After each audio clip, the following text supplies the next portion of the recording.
Hello, everyone, and welcome to another episode of the Love Fruit podcast. I'm joined today by our guest, Star Khechara. Is that the right way to pronounce your name? Almost. It's Khechara, but don't worry, like no one pronounces it correctly. Is that where's that from? That name? Oh, it's actually Sanskrit, and it means Skywalker. So technically, I'm called Star Skywalker. Excellent, excellent. So I've been aware of you, Star, for a while now. I'm not sure if you were putting out videos or blogs or something back in the day when I started off eating more fruit and things like that and going vegan and everything. But I've always been aware of your name. And I've also seen you do all sorts of stuff on teaching about entrepreneurship and things like that. So I've seen you do a number of other things, but I think today we're going to be talking a lot about benefits of fruit, in particular with skincare, I think. And do you want to give us a bit of an introduction to yourself and who you are, what you're doing, and I guess why we're talking to you today? Yeah, for sure. Thank you. Yeah, I've been sort of around in the health, like the holistic health sort of scene for a long time, probably about 20 something years now. So yeah, I started off in skin. I used to teach skincare formulation. My first book is all about skincare, like how to create your own vegan skincare. And I've been into like raw foods and nutrition for like 27 years, Oh, which is wow. how long I've been, yeah, a long time. Back in the day when there was just one book called Raw Energy by Leslie Kenton, and I don't know if anyone remembers that, but this is how far back I'm going. Yeah, so I just remember it making sense to me, and I wanted to somehow integrate all of the things that I do. I was always really fascinated by plants, by plant medicine. I thought I was going to end up being an aromatherapist or a herbalist or something, but I ended up going down the skincare path because I didn't really like sort of touching people, I guess. So I know went into aromatherapy massage, but I really love working with the plant medicine. So I started making products for the skin, not just like beauty products, but also skin healing, like medicinal products as well. But the whole time I've also been studying nutrition and applying that to myself. I've always felt best when I eat a lot of fruit and when I eat a lot of raw foods. And over time, I kind of just got more and more into looking at the science behind that as well, to back up, you know, what I say, because I love the fact that actually science does back up what we, a lot of the time, what we believe is true in like the nutrition sense. But yeah, I have also taught business because my first business, Formula Botanica, which I sold in 2014, was very successful. So people used to come to me and ask how can I, build an online health business? And so I started teaching that too. But then after about 3 years doing that, I realized I really missed working directly. So it's been a calling for me to work with skin nutrition for a long time. So I think my video is frozen for you. Yeah, your video is frozen temporarily. Oh, that's weird. Sorry, I'm getting a phone call.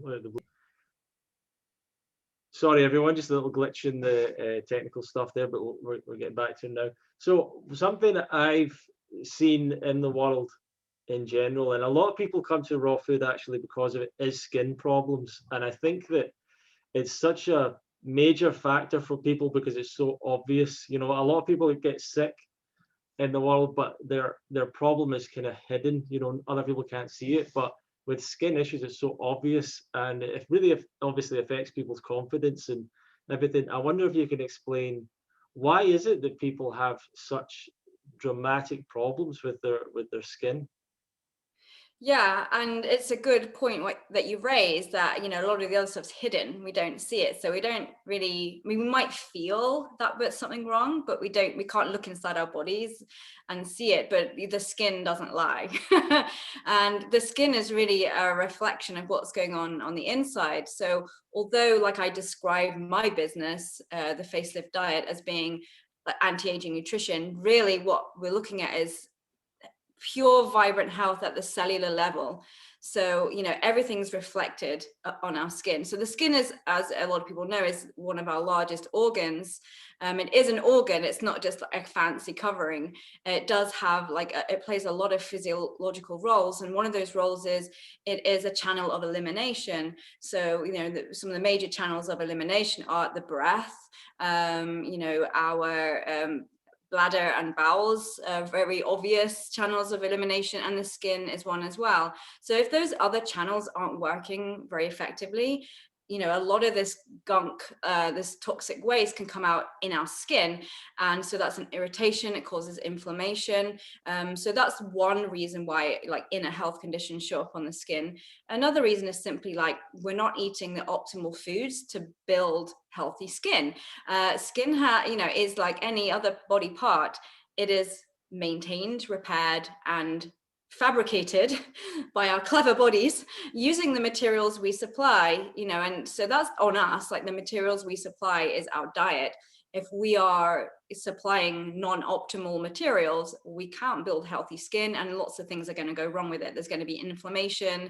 A lot of skin conditions are actually known to be, you know, inflammatory conditions, like eczema, acne, all of these things are known to be inflammatory conditions, and we can track that back to an inflammatory diet.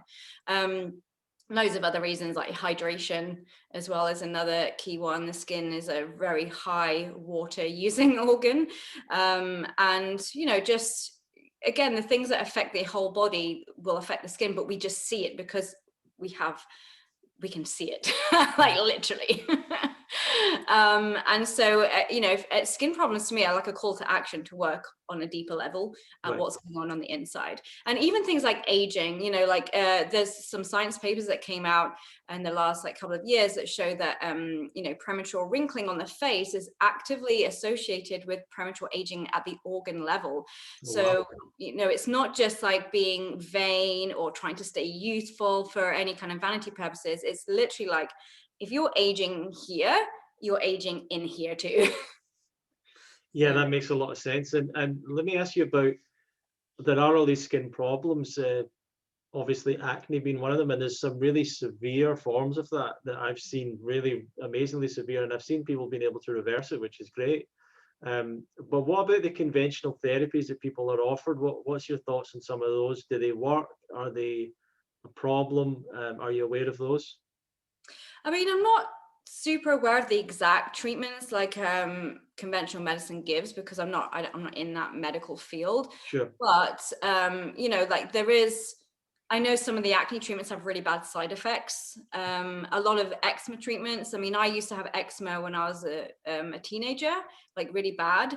And, you know, some of the treatments they give, like Betnovate, these kind of steroid creams, they actually destroy collagen. So that's why often when you see people that have suffered with eczema and they they have this thinning of the skin and these very premature like wrinkling of the skin, and it was caused by the medication. It's a well-known side effect.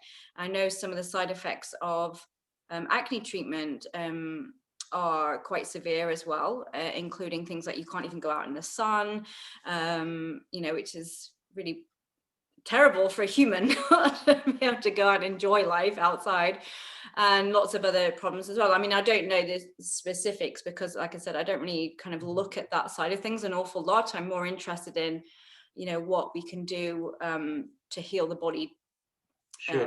holistically and using natural methods like diet. But yeah, I mean, I found that eczema treatments for me didn't work at all. And I know a lot of people suffering with acne, they're still suffering. They come to the diet side sometimes from years of trying conventional medicine and it not working, or it causing bad side effects. And then they have no choice but to turn to the natural methods they're kind of using it like a last resort. But Sure. Sure. really, it should be the first resort. Yeah, and do you, from your accent, I'm guessing you were brought up in the UK. Maybe I'm wrong about that. What was your upbringing like? Were you a kind of conventional diet and everything growing up, or something a bit different? Yeah, I am born in England, in the Midlands, but I've lost that accent long ago from being in the South too long. But if you ever catch me talking to my dad, then the accent comes right back. But yeah, I mean, I had a pretty conventional upbringing, I guess. Our diet was kind of plant-based because we were poor. You know, we're, you know, really like the first world version of poor, you know, just to put that in context.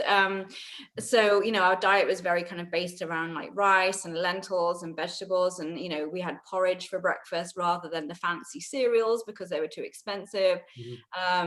My mum was kind of interested a bit in sort of holistic nutrition, so we often had soya milk instead of dairy milk. Back then there was like one brand, I think, Granos, if anyone remembers veganism from the 70s. Yeah, so I was kind of raised with a kind of little spark of like looking at like holistic health stuff. And we used to go to this commune like every summer where they grew a lot of their own vegetables, and there was always a vegetarian option. I didn't really know what vegetarian was, but I noticed all the cool people that I liked seemed to always go for the veggie option. And I was like, well, they seem like really nice people and I want to be like them. This is when I was about like 6 or something. And so I started thinking like, oh, I don't know what vegetarian is, but I started asking for the vegetarian option. I didn't even really know what it was. And people would be like growing fruits and veggies and drying herbs. It's all a bit hippie-ish. And it just kind of, I think that's what sparked me into looking at like nutrition and health and plants, and how plants give us everything we need, like medicine, like clothing, food. I mean, it's just fascinating, that world. Yeah, and so that was your start. And did your experience with acne, did that take you a bit further with looking into the healthier diet, or was there something else that made you start to make those other transitions? With the eczema when I was a teen. Yeah, I guess I'm asking like, what was it that stimulated you to look further into changing your diet and so on? Yeah, I mean, you know, like sometimes I think you're just built in with a kind of leaning towards a certain topic. So I probably think that was a bit of a spark, that just being around that environment of people like being really into plants. And then as I got older, yeah, I experienced really bad eczema, which, you know, when you're a teenager and you're really insecure, the last thing you want is like eczema like on your face and in really visible places, and it would itch. It was really, you know, it wasn't just the vanity aspect. It's painful, it's itchy, and I just wanted to get rid of it. And I started looking into you know, like what plants and herbs like could help. I learned about like calendula for like putting on the skin. So I started making my own calendula ointments. I was also looking at what I was putting in my diet. I just found it in like old books here and there, like little snippets of information. And I think when you're like magnetized to a concept, like the little bits of information just start coming to you. I don't think there was a big like aha moment for me. It was just this kind of like little prods along the way. You know, I'd meet someone that would make like creams, and that would give me the idea, and they'd tell me about a book that was really good. And then, you know, it just kind of like little baby steps towards this as a career. And I got really fascinated by essential oils along the way. But like I said before, I thought I would do that as a career. I trained to be an aromatherapist, but I hated touching people, strangers. Let me just say, I'm fine touching people I'm close to. I'm not a robot. But I didn't like touching strangers. And then the food aspect was really just, I have again, an inbuilt fascination with like health and vibrancy. And I just used to look around and think people to me seemed really beige, like they weren't really vibrant. They would look like it's hard to explain, but I have a weird, I wouldn't like to even call it psychic, but it's like a weird filter I have when I can see like people as like healthy or not. It's odd. That was something I was born with, but people to me just seem like these amorphous blobs going through life, not really happy and vibrant. And I used to think, well, it's like what they're eating. And I thought this at a really young age, and it just kind of led me down that path. So I think that's kind of my mission, I guess. I was maybe put here to do in a kind of esoteric sense. So there wasn't really like a big spark moment. It's like, aha, like I was suddenly interested in this. It was just this trickle effect. And then I remember when I was 18, I met a vegan. I was like, what's that? And they were also Wiccan and that. And then I was like, oh, okay, respectful and love for nature equals let's not kill things too. And so it all kind of coalesced like that. And then I found the book Raw Energy by Leslie Kenton when I was 18, and I was like, well, this just makes total sense. Of course we should be eating raw plants. You know, like I've just made it, it was like one of those like, oh, of course, it seems so obvious, you know, one of those. So maybe that was the big aha moment into looking at raw and stuff like that. That was, yeah, the spark. Yeah. And what were your kind of experiments? I don't know if Leslie Kenton had a particular program to follow, or did you just experiment with it yourself over the years and try different things out? How did that work out for you? Oh my goodness, it's like the only raw person in the village syndrome. Like no one I knew was eating raw food. Like, I mean, back then, I mean, this is like 1994. You know, like no one I knew was barely even vegan, let alone doing things like juicing.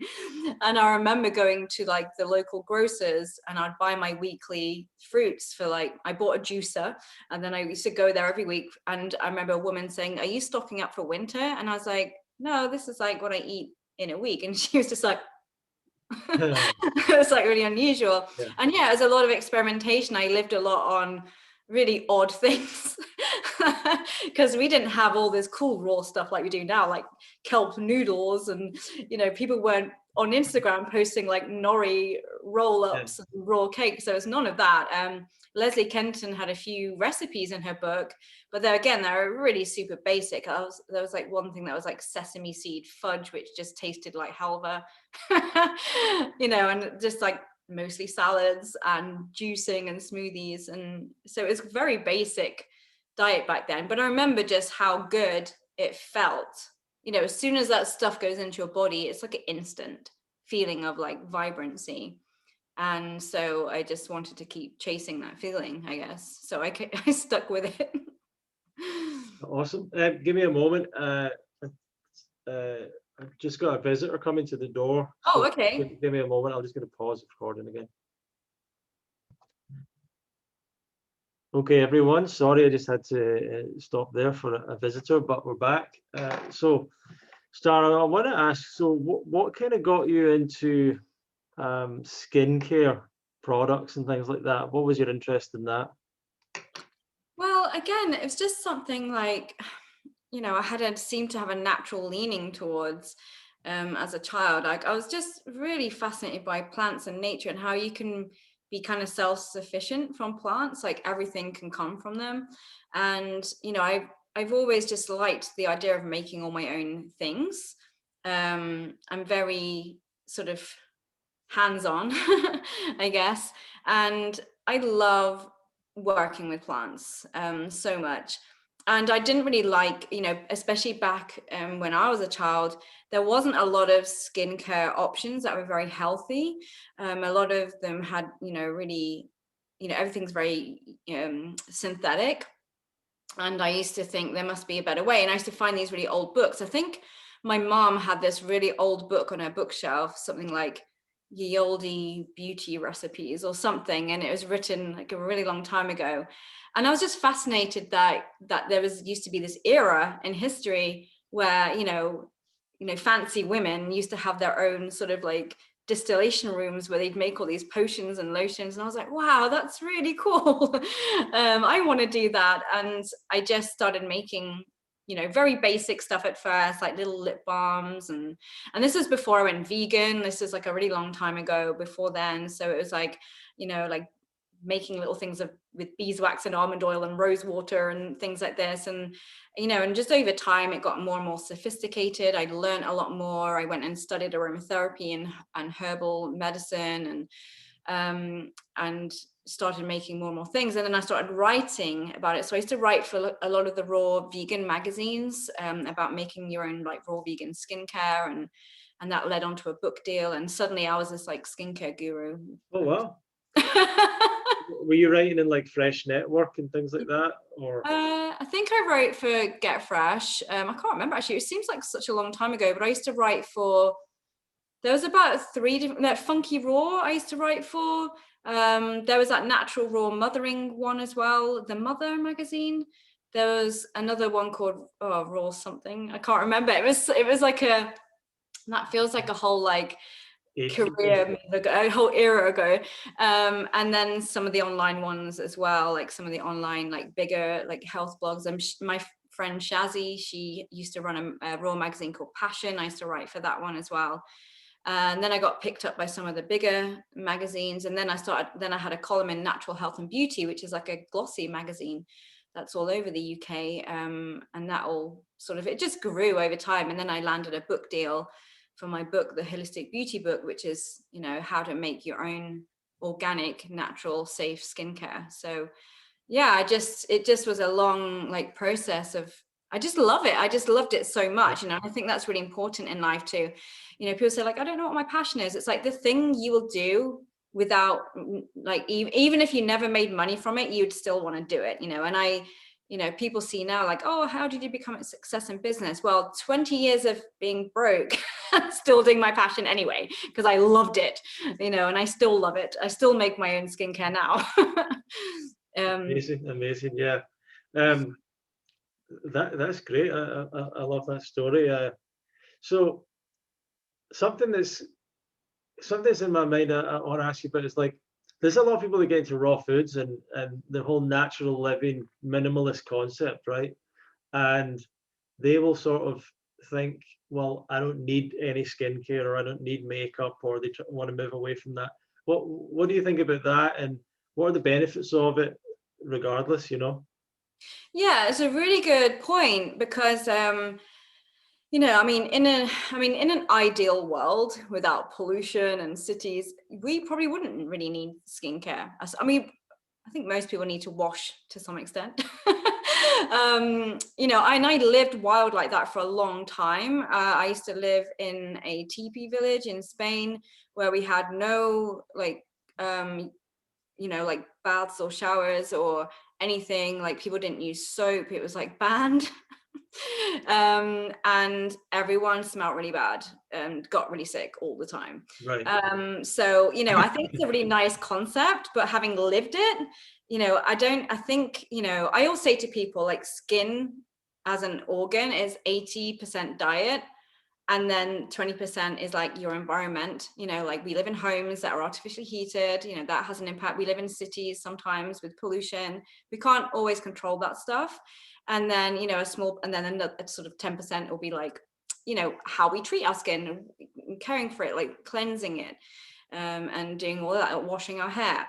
So it's like an 80-20 for me. I think the skin care side of things is like the smaller piece of the puzzle by far, but I don't think it's necessarily wise to get rid of it completely in modern times.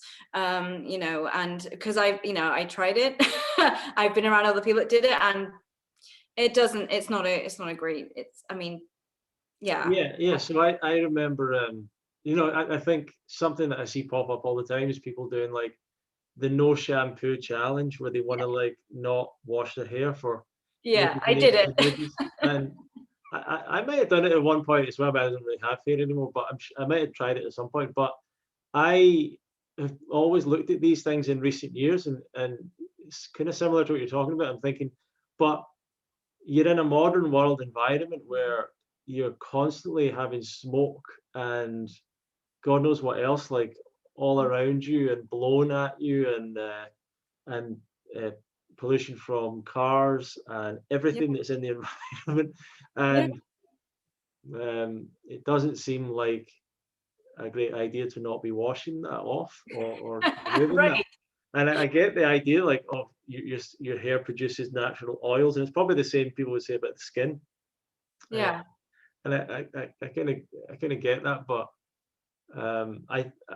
what I see in nature is animals cleaning themselves all the time, Yeah, and exactly.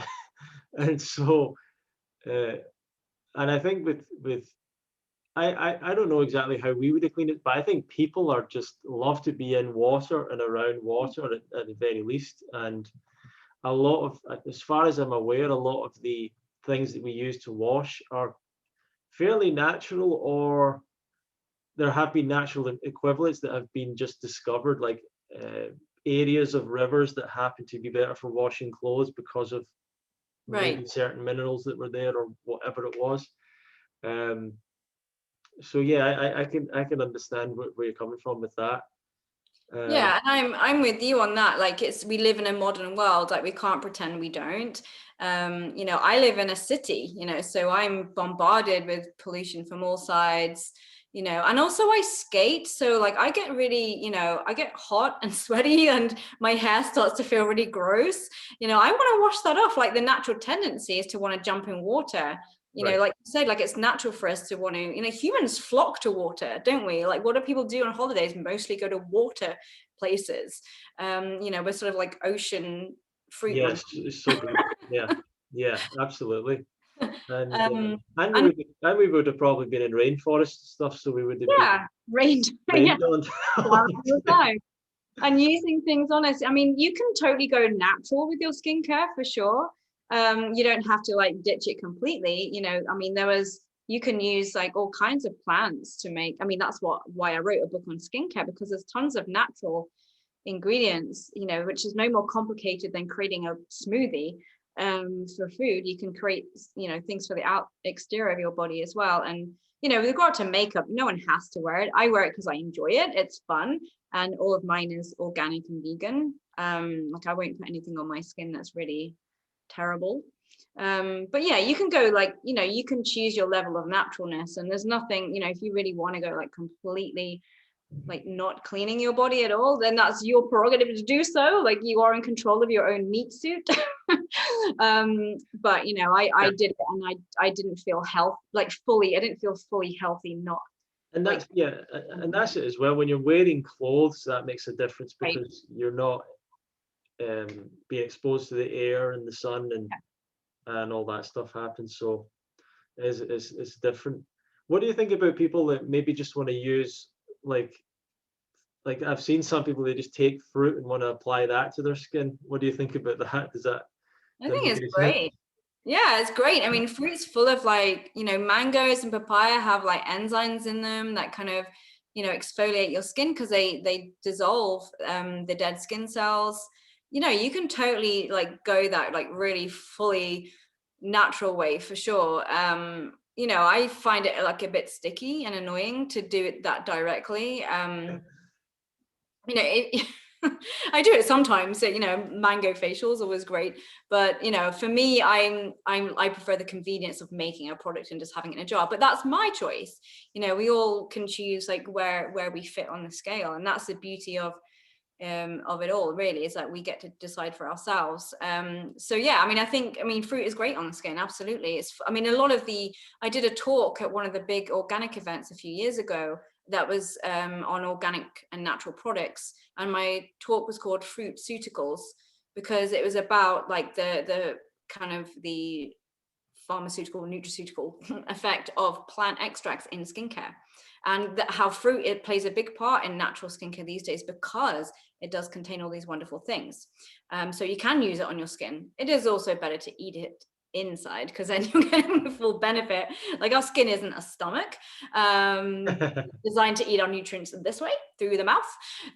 But you know, it's great, you know, it does have those kind of like enzymes that do exfoliate our skin on the outside, so it does shed, you know, the What dead skin cells. what about mud? Because one thing that I've done a couple of times is the Dead Sea mud thing, where you Right. cover yourself in that clay mud sort of stuff, and then let it dry, and then jump in the water. Does that make any? Is that a good thing or? Oh, absolutely. I love like clays and muds. Like, that's one of my biggest things. I do a clay mask several times a week, because clays have this like amazing like ionic effect where they can pull toxins Oh, from, you right. know, from the skin. Yeah, that's actually been scientifically studied as well. Right. So See, it's I heard people say that to me, and I was like, yeah, that's probably not true. But I mean, you're it's a saying very it's actually mild like effect, but it's, you right. know, like, oh, it does have that Uh, effect. It can sort of like it has this kind of like magnetic, slightly magnetic, well, ionic effect, where it kind of, you know, helps to shift dirt out of your Interesting. body. Not like from the deep layers or anything, but you know, from that's in the skin.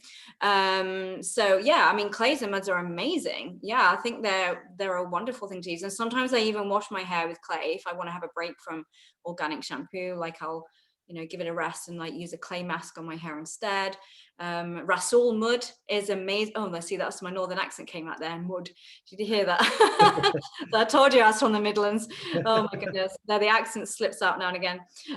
So Rasool mud is from Morocco, and that's a brilliant cleansing mud. You can use it on the face and body, and in the hair. There's even a skincare brand called Moroccan Mud that has clay, like mud, Rasool mud based shampoos and things like that, where it doesn't have any detergent in. It's just like kind of liquid slip and you massage it through. Yeah. Do you want to tell us some of the secrets of creating your own skincare products, or is that something you can't reveal, or what? Well, it's a big subject depending on what exact skincare we're talking about, and also these days my biggest cosmetic is my food, so fruit mainly, of course, but I mean, honestly, like the skin is very simple. It has very simple needs. It needs to be cleansed, it needs to be lubricated. That's it. So I'm very basic with I cleanse with clay or mud, or sometimes I make my own little kind of really smooth, I call them skin polishes, because I don't think skin scrub gives the right idea. You shouldn't really use anything too abrasive on your face, especially. So I'll powder down some maybe some beans with some like coconut sugar, makes a very fine skin polish, and you can mix that with like glycerin or different plant oils and use it to massage into the skin. And then I use things like rose water or orange blossom water in between to cleanse off what I've cleaned my skin with. And then I make a basic oil, like an oil-based serum, which is just different cold pressed plant oils like evening primrose oil, borage oil, elderberry seed oil. Like there's so many different plant oils, each with their different properties, and I add essential oils to that oil blend, and then I put that on my skin twice a day. It's very basic. You don't need all these like eye cream and neck cream and this cream. It's cleansing and lubricating. And is it particular chemicals that have been found to work really well that you focus on as the base of it, or? No, not really, because again, like what really builds your skin is what you'll eat. Sorry. Right. So really what we're doing was, it's kind of like, if you have a car, to use that awful analogy, because we are not machines, but it's like you're putting the fuel in, and you have to put oil and water and the fuel into your car all the time, and then now and again you need to clean the outside. So what you clean the outside on is not really fueling the car. So really the biggest skincare chemical you want to look at is what you're putting in the body. But yeah, so for outside, it's really just a case of like, your skin is the most important thing to remember is the skin is designed as a waterproof barrier. So a lot of, like, if you look at a lot of moisturizers, even the organic natural ones, the biggest ingredient will be water, Right. which is just useless. So you might be paying like £8, £9, £10 or like $15 for some nice like skin cream that's 70-80% water, which is just useless. It doesn't go in because this is waterproof. I mean, if it wasn't, imagine what would happen every time you got in a bath or a shower, it start filling up with water. So the skin repels water, but it absorbs oils. So this is why lubricating your skin, moisturizing with an oil is really the skincare that you need to do, and because it's chemically aligns with what our skin wants to be absorbing. That's interesting. So you're saying that it repels water but absorbs oil? Yeah, the skin is known as it's a hydrophobic barrier, and there's lots of things in your skin, like, for example, the natural oils on our skin, the sebum. It's there to stop water getting in. Right. Otherwise, if you were in the bath, you would just fill up. You would just fill it with water. Yeah, it'd be crazy.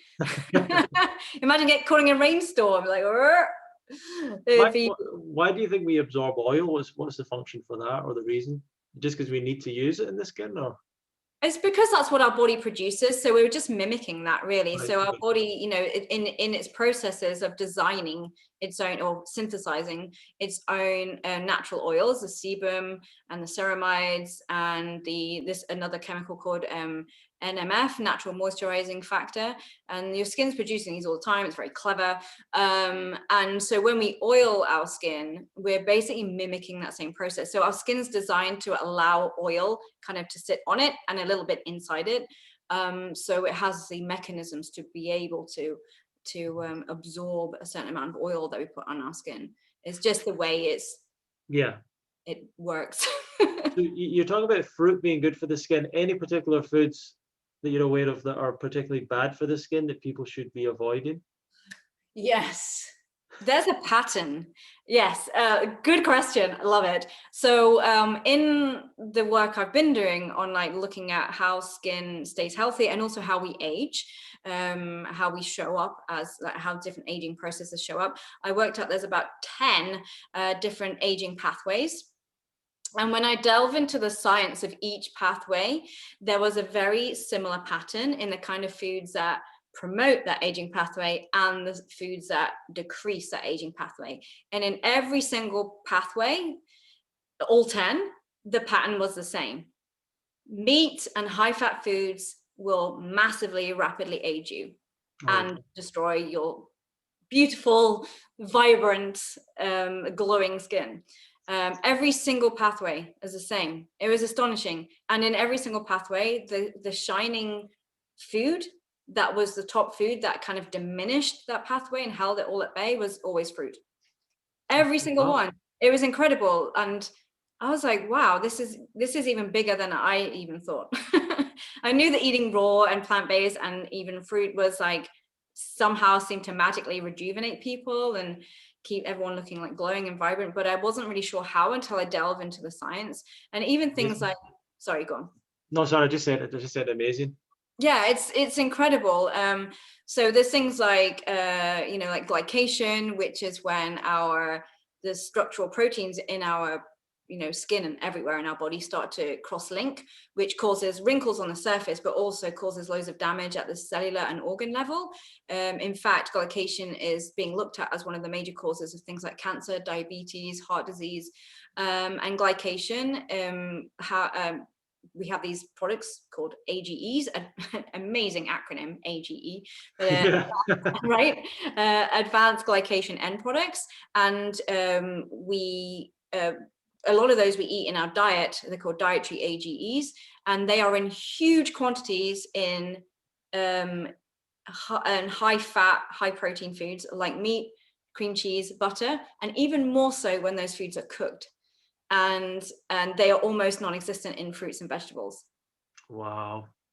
So, and that's just one of the 10 aging pathways, and all of them have the very similar pattern. It was the more fruit and veggies, and especially the more low fat as well, your diet, the more of these aging pathways are kind of like knocked on the head. It's like whack-a-mole. And yeah. And have you got all that kind of information in your books and things? It's going to be in my new book. Yeah, I mean, it's been like a 15-year pulling all this together because there's so many variables that it's taken a long time to sift through, because I've had to look at each of these aging pathways in depth, and each one is like a couple of years work. So yeah, my book, The Facelift Diet, is going to be out next year, and it's going to have all of that stuff in. And I touch on a lot of this stuff in my Instagram reels as well, but little basic snippets that people can sort of action straight away. But like all the science it's going to be in the book because it's a lot. It's a lot of work. That'd be great. Do you have a title for that yet? Yeah, The Facelift Diet. Yeah, which is so my Instagram handle, The Facelift Diet, that's the kind of like name of everything I do under that sort of banner, really. Excellent. It's funny because I really believe in the power of the fruit and the raw food diet, and even a vegan diet in many cases for reversing disease and getting rid of pain, chronic disease, all these things, right? But there's a part of me that feels like almost the message of fruit is good for your skin might be even more powerful than all of those, because people are kind of weird like that. Like I almost feel like if it makes you look good, then it makes more sense than like we can get rid of your incredible debilitating pain, you know. You know what I mean? I just feel like somehow that's a stronger message for people. I don't know why. We live in the age of vanity. You know, we really do live in a narcissistic age where a lot of people are public these days, thanks to social media. And people do have, yeah, it does have that edge, you know, of that, you know, I mean, I'm all about, it's all really health at the cellular level. So, you know, you've just exposed my big, my actual like marketing ploy there. It's like, get them hooked on their looks. No, I'm joking. But people are, I mean, we do care about our looks, and it's, you know, beauty is more than skin deep. It's like what is on the outside is reflecting what's inner. So if we get them, you know, if I can get people on a plant-based raw food healing diet via Vanity, I'm all for it. I agree with you 100%. I think that a lot of people almost want to deny that a little bit, and I hear people say all the time, I hear people say, I do this for my health, I do this, I'm interested in focusing on my health and all that, and I know, or I feel like deep down that probably weight loss is important to them. And for some reason they don't want to say that. I'm not sure why. And for some people it'll be skin, and for some people it will be aging, and there's a lot of vanity kind of things, and I don't see any problem with that. I say to people all the time, like, it's absolutely fine for you to say, I want to look better. That's not a bad thing. No, I mean, you know, and if like the deeper message is we're also getting people to stop eating animals, you know, then I don't care how people come to that.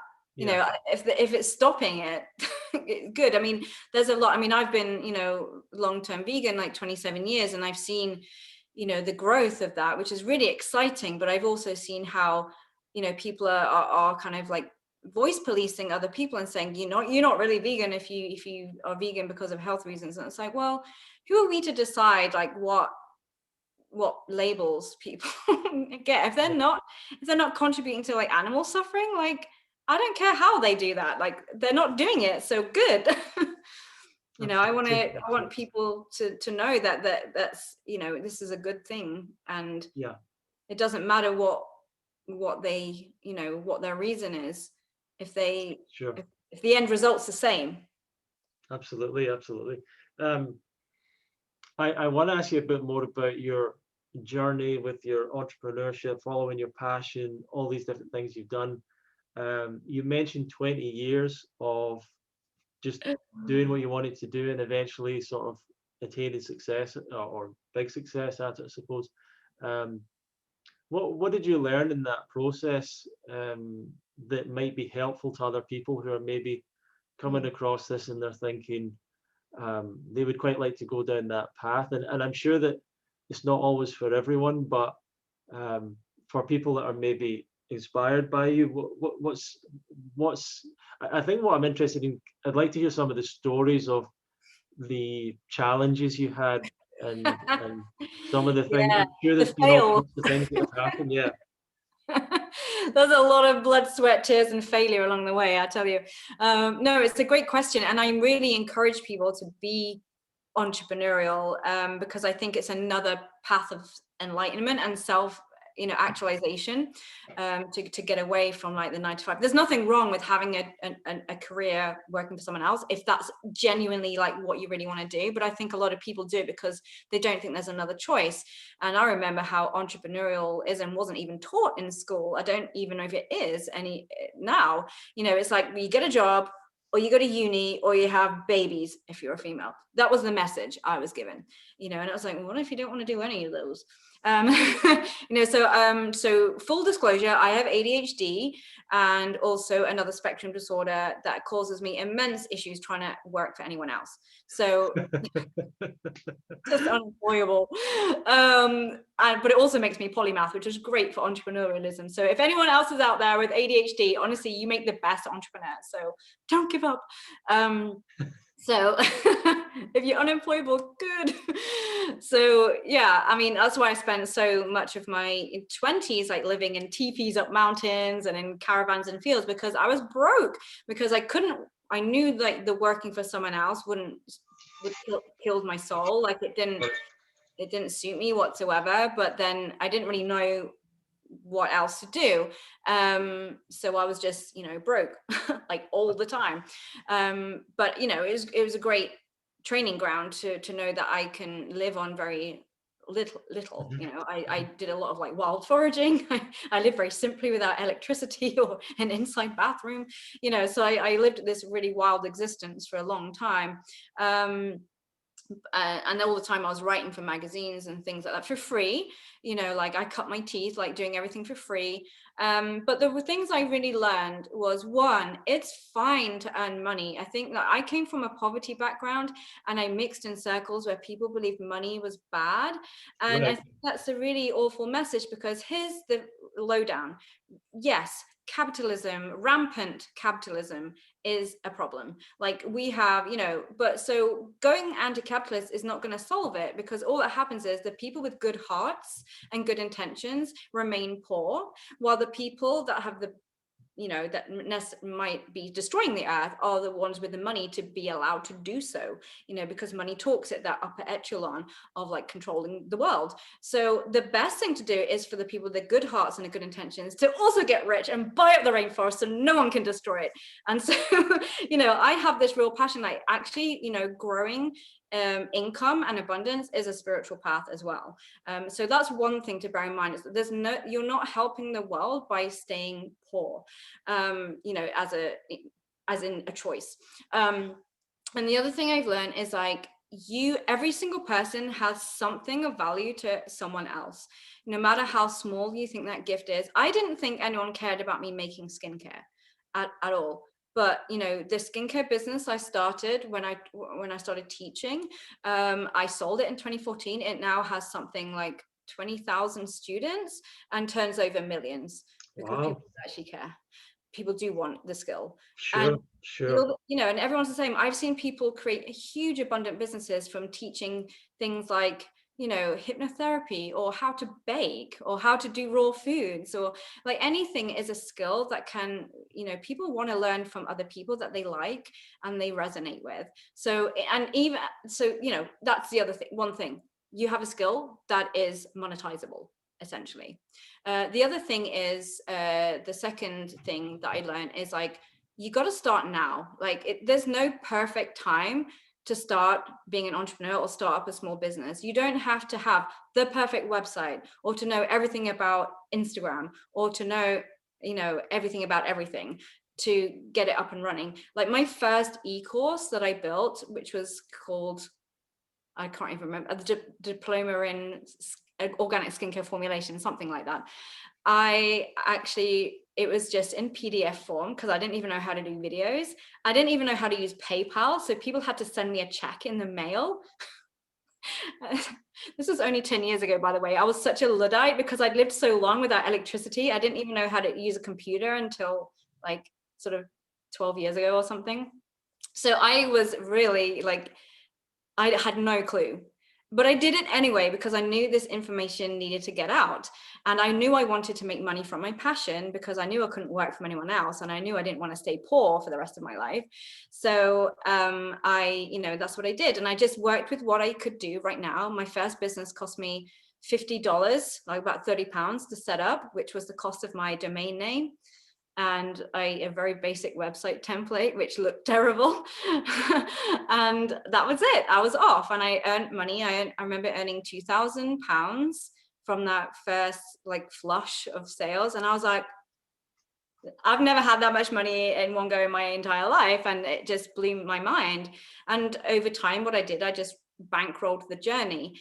I would take a little bit of that money and they go, right, next I'll learn how to use a different technology. And I just did it really, really slowly, baby steps. So, that is the second message, start now. Like you don't have to have all this, if you look at the people, if you come to my website now and look at it now, you'd be like, oh my God, it's like really flashy and fancy. But yeah, I didn't start like that though. It's like that now because I've bankrolled the journey slowly over a decade. And that's what you can do too. And the third thing is, and I hear this a lot from people, is they say, I want to do X, Y, Z, but lots of people are doing it. Or lots of people are doing this, but for free on YouTube.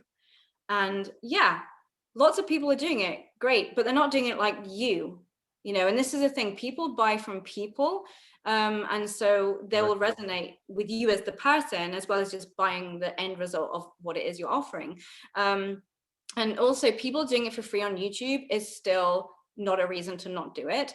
When I launched my skincare school a decade ago, there are loads of people on YouTube showing you how to make lip balms and, you know, body butters and all of this. There still are. It hasn't stopped my old skincare school turning over, you know, a lot of money. Sure, Yeah, sure. seven figures, as it does. Absolutely. And what you're kind of bringing up there is what's totally natural for people to do, which is you come up with the objections Yes. in your own mind. So when you have that thought, and I remember the first time I had the thought of maybe I should do something for myself, you know, and I kind of started doing, I was working in a supermarket, and it's crazy that I look back now, and I'd been playing guitar from the age of 10, and I'd been showing people how to play and all that stuff, and it never really occurred to me, and no one around me ever said, why don't you try and teach guitar, you know? And I'm working for whatever it is, £6 an hour in the supermarket, and one day I'm thinking, why don't I teach guitar? It was almost like one of these like moments of like divine kind of thing. And I remember like it's within the I remember putting an advert out, and so I was so scared to do all this. Like, I thought there was some kind of law against it or whatever. I was totally unaware, right? And I put this advert out, and I got a phone call from a guy, and I went over to see him, and the first lesson was sort of free, I think. And at the end of the lesson, he handed me 2 notes. And I thought it was £20, but he handed me 2 £50 notes. I'd never seen a £50 note. Like, I'd never seen a £50 note. He was paying me in advance for like 5 or 6 lessons, you know. And that hit me, and I'm like, wow. And ironically, I never really made that successful, to be honest. But I did lessons on the side, kind of thing. But one of the things that comes up is kind of what you're saying, when people consider this and doing something for themselves, these objections come up all the time, like other people are doing it, there's no one going to pay you for that, and on and on and on and on that come up, and you realize these are all illusions the more experience you get with doing things like this. Absolutely. And I think sometimes the worst people you can ask about your business ideas is your friends and family. Like, don't ask them. Don't say, do you think this is a good idea? Because most people just say no, because they're not your target audience. Your target audience are other people.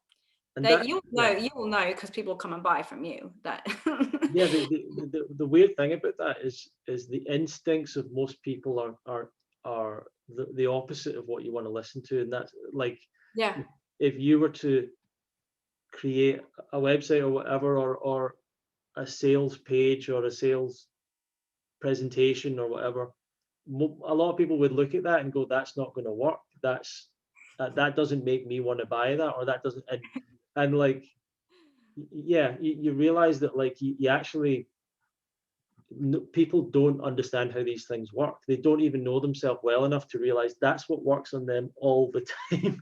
That's like it's so stupid, but people always buy things at a discount. Everyone knows that it's not really a discount. Like, everyone knows it's just a fake price that's then got a thing through it, and then there's like, everyone knows buy 2 get 3 or whatever. We all know none of that's right, but still people will buy it. Like, it's so it's stuff like that people forget about. They don't realize it works on them all the time. Absolutely. I mean, you know, marketing psychology is a whole like skill set, you know, like, you know, companies spend a lot of money on this for a reason. It works. And if you're walking around thinking you're immune to marketing and advertising, you're wrong. Because we are all affected by it, because they spend billions on this to make sure we do what they want. You know, of course, this is why it's great to not have TV. I never see ads. It's amazing. So not a lot does work on me because I don't see it.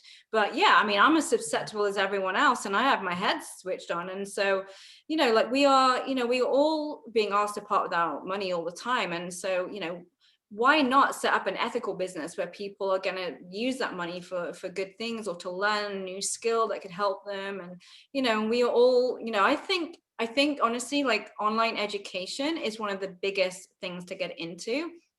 Like, you know, I see so many people making, you know, really good, amazing money from their laptops, just from teaching a skill that they know. And like you said, like with the guitar, and, you know, and me with like, it was skincare, and then it was business, and now it's nutrition. And, you know, there are people making money teaching drumming or snowboarding or bread making. And I think I think humans are naturally just very curious to learn new skills. And so if you have anything at all that you know what to do, you can totally make money from teaching that to people. And I think that's a really fascinating thing. And I think the internet has changed the game in terms of giving us more freedom to earn money from our passions. Yeah, I think the average person would be absolutely shocked about the money that some people earn teaching something really simple online, or Yes, they having would. a course, or having Yeah. it's fascinating. But it is that thing that I mean, skincare is an obvious example. Weight loss. There are some people out there that are just absolutely desperate for help when it comes to their skin, their weight, their health, and so many other things, that they're so desperate, and they will absolutely pay for someone that's going to help them with that. Absolutely. I've come across a lot of people in the raw vegan world that are maybe struggling to make ends meet or whatever it is. And when I speak to them, I find out they've got this incredible story of they had a really debilitating condition that they managed to reverse. Wow. And I've said to them, do you not realize how many people in Yeah. your city where you're living would be absolutely desperate for your help and would pay you very well for you to help them? Like, and Yeah. they don't see it, you know, they don't. So Oh, I know. yeah, I think this is like one of the bigger awakenings that humans need to have, is like, you know, it's not so much that, you know, we need to smash capitalism and money, but it's like, you know, people with the good hearts and the good intentions that could save the planet can actually monetize their passions. We can become the new wealth and abundance of the planet, and then we've got money and resources to save it. Like, I would love to buy, you know, a lot of raw vegans sort of dream of buying land and doing animal sanctuaries. Well, that takes an awful lot of money. yeah, You're not going to do it by staying, you know, broke. If you believe that money is like evil and needs to be stamped out, it's not going to help. And, you know, that stuff just costs money, like, end of, like, that's the world we live in. So we may as well contribute to that and try and live, you know, our passions, monetize them, and then do the big role in the world that we want. Like, whether it's like having the animal sanctuary, or buying an island that all the raw vegans can live on, whatever awesome dream you have, you can make it, you know, a reality. yeah. And I do tend to think some people like the idea of doing creating a community for people that are on a particular lifestyle, raw vegan or whatever, and they think about, let's all get together and buy some land, and I cringe a little bit, and I know that there's some places that have maybe made it work a little bit, but in my mind, if someone really wanted to do something of that nature, in my mind, I'm immediately thinking retirement village for wealthy people that want to do this life. Like, I just don't see how it works with, like, let's kind of try and get you know, let's try and do this on the cheap. I just don't, Oh don't no. see it being very good thing. But talking about capitalism and all that, I kind of feel like the problem is whether capitalism or communism or whatever system, they're really corruption and cronyism. I think that's the problem, and that it's just human nature. When people get a certain amount of power, they want to keep that power and hold it to themselves. And I don't know if it's ever the system that's the problem exactly. I think just human nature kind of ruins things sometimes, so we have to kind of keep a check on that kind of behavior. But Yeah, yeah, they're not healthy people, are they? The people like running the world, they're not healthy, vibrant people. that's what's fascinating to me, because a lot of people will get into conspiracy theories about, you know, the wealthy and the elites are poisoning the food and all that, and I look at it and I'm like, but they're eating that food too, and they look terrible and they look sick too. So why would they do it to themselves if they knew the secret? Like, they're just dumb like everyone else. Like, that's I don't understand why I see these images of rich guys eating McDonald's, and I'm like, why don't you have your own farm with your own the best food ever and your own like Sting does, doesn't he? right. Sting Like, has his own organic land with all his he that grows makes all the same that food. makes sense to me. That makes total sense. I don't understand why they wouldn't have that. Like, why wouldn't that be worth investing in? But anyway, that's how.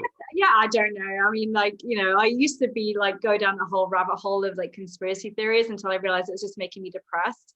So I was like, you know, like, because it's all like, oh, it's them and it's out there and it's externalized, and it's like, and then you feel like you have no control because there's no solution, and it's like, Exactly. right, okay, what can I control? Right, I can control me and my happiness and my vibrancy.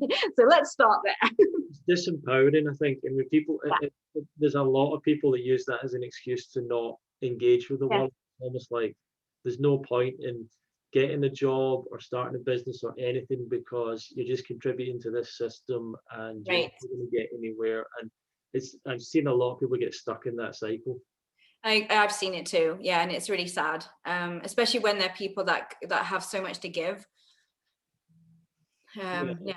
but I remember something Durian Rider said years ago. It was really interesting, and he had a big YouTube. He still has quite a big YouTube channel and all that. But he was saying people would say, "Why do you let all these other corporations, like non-vegan corporations, advertise on your videos?" And he says, "Well, I just see it as I'm taking money from them and I'm putting that money back into the vegan, you know, world, into continuing to promote veganism and buying more fruit and supporting the farmers and all that." And I thought that was really interesting. I think that essentially the world changes with how people spend their money and how people Yes.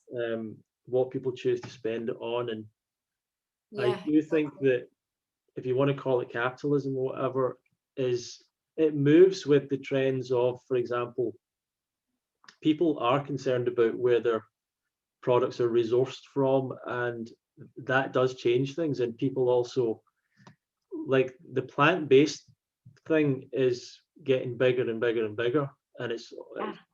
I mean, there's a lot of people predicting that maybe in the next 10 years, like, a huge amount of the milk's going to be plant-based milk, and a lot of the meat's going to be plant-based meat. And Yeah.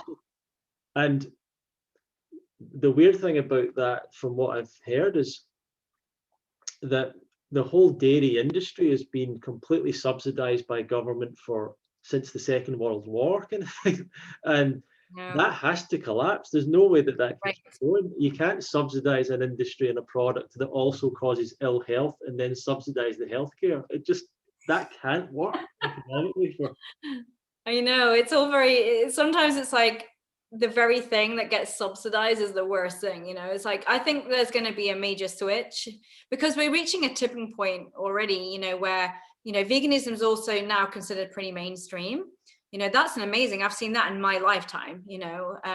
It's, I mean, I knew about 5 vegans back in when I was in my 20s, and now it's like everyone's going vegan or plant-based, which is amazing. And you know, you can't move now for like vegan options everywhere. Like even the major horrible chains that I would never in a million years buy from anyway, like KFC and McDonald's, they're getting vegan options. And Yeah.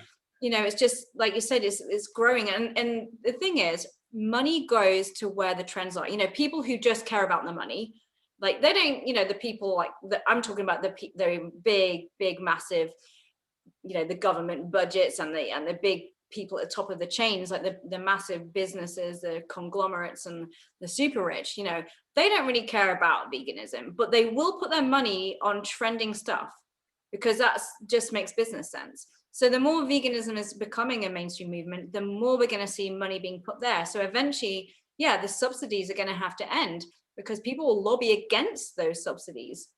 Right. Now, you know, there'll be big businesses going, well, we've all switched plant-based, so we want the subsidies now.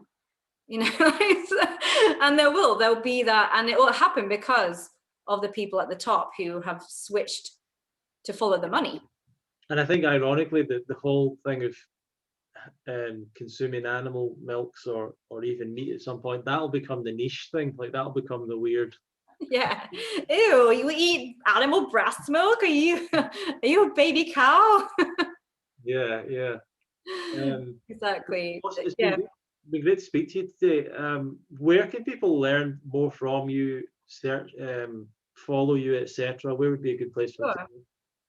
Yeah, well, I've been a bit like, I'm not always really great at being very visible on social media, but I am kind of kickstarting that again this summer. So I'm on Instagram as the Facelift Diet, how you'd normally spell it, the Facelift Diet, all one word.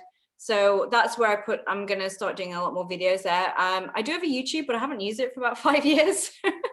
I'm going to kickstart that too. So the best place really is my Instagram, the Facelift Diet, because if once I kickstart the YouTube again, I'll obviously advertise it on there and everything anyway. And there's a link there to download like a freebie, which is like the top 10 facelift fruits to start eating. If you want to like look after your skin by eating more fruit, that's a good place to start.